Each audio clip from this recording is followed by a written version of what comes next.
Brilliant, tough shot against a member of Congress. Welcome back to Hardball. Those were some of the questions U.S. Congressman Paul Ryan, the chairman of the Budget Committee, faced this week about his budget plan, which has been adopted by all but 4 of the House Republicans. Here's freshman Florida Congressman Allen West from Boca Raton explaining Medicare reform. This video was shot by one of his constituents, a progressive radio talk show host. Let's listen. We're talking about a defined contribution. We're talking about putting the American citizen in charge of their health care decisions. And we're talking about bringing in competition and free market solutions. I want to know how a profit motive makes Medicare more efficient. How is a 75-year-old obese with high blood pressure going to get insurance?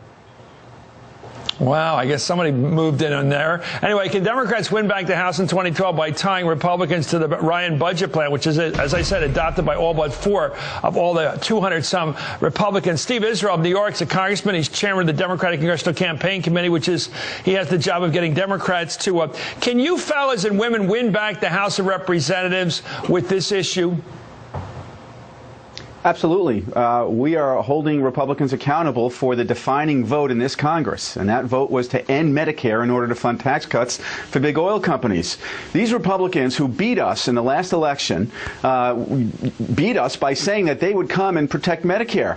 And in fact, what they did is they came and they terminated Medicare. They ended Medicare. And what you're seeing at these town hall meetings across the country is Republican members of Congress trying to defend the indefensible, and the American people are onto them. They're angry, and they're going to make a change in November. Well, it seems to me there's 3 kinds of older people. There's people that feel old, people 65 and older, and then there's people 85. Elderly is the word we usually use for them. I wonder about an elderly person who may be getting help from their kids, or maybe at a home somewhere getting help also from their kids, trying to figure out how in the world they're going to be able to buy health insurance at their age with all kinds of conditions at the age you get. You got perhaps the onset of Alzheimer's. You've got all kinds of heart problems. You may have diabetes by then. How do you go out and buy a policy with this stipend the government gives you? How would that even work is what I can't figure out. Steve. Well, most Americans know that it doesn't work. Most Americans know that an $8,000 voucher that goes to an insurance company isn't going to come close to paying for your medical needs as a senior citizen. I mean, if God forbid you have cancer, what's $8,000 going to do for you if you have cancer, if you have a prolonged hospital? Would you be able to buy a policy? Know that this doesn't could you even up. buy one? Congressman, could you even buy one at that age in that condition? Because it's almost guaranteed to cost the company more than the money you pay in the premium.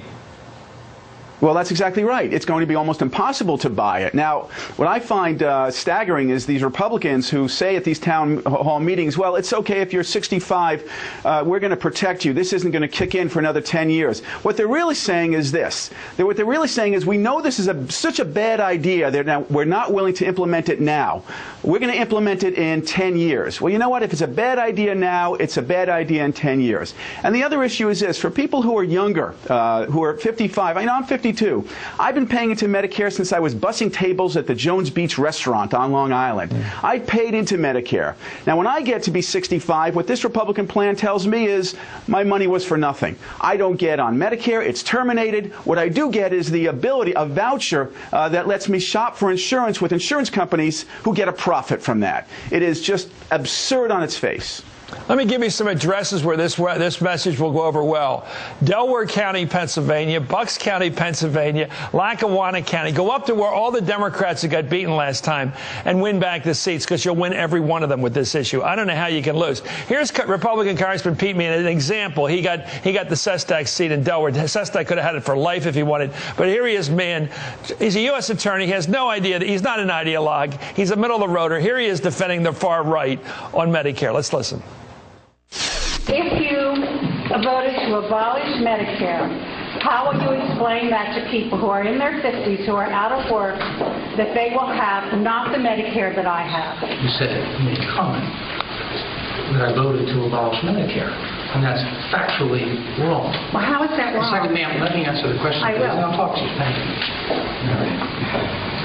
I voted my plan. What Paul Ryan has put out is a blueprint, a sense of what we would like to do, a direction that we'd like to go in. Let me help you out with a visual there, Congressman.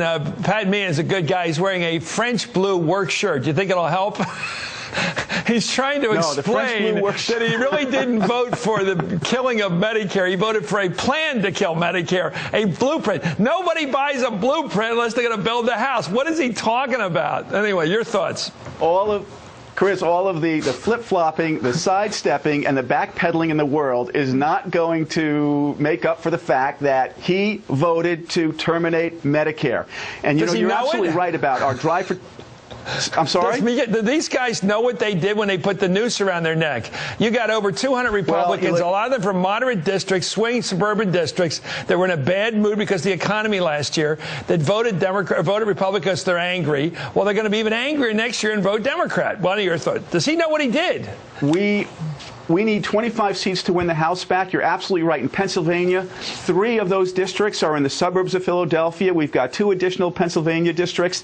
And in those districts, this vote to kill Medicare is enraging people, absolutely enraging people, particularly because these candidates, Meehan and Fitzpatrick and Barletta, promised that they would come to Washington to support Medicare, to strengthen Medicare. Killing Medicare is neither supporting nor strengthening it, and their constituents know it full well. You know what? These are seats even I could win. You know what?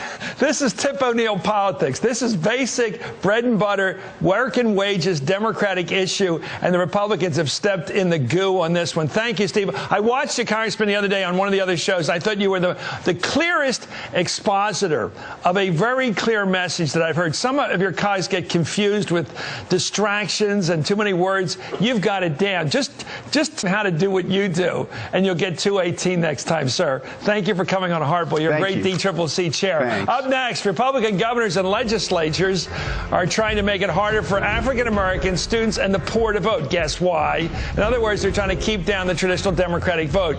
The old way, well, they don't quite have a poll tax this time. They don't quite have a literacy test.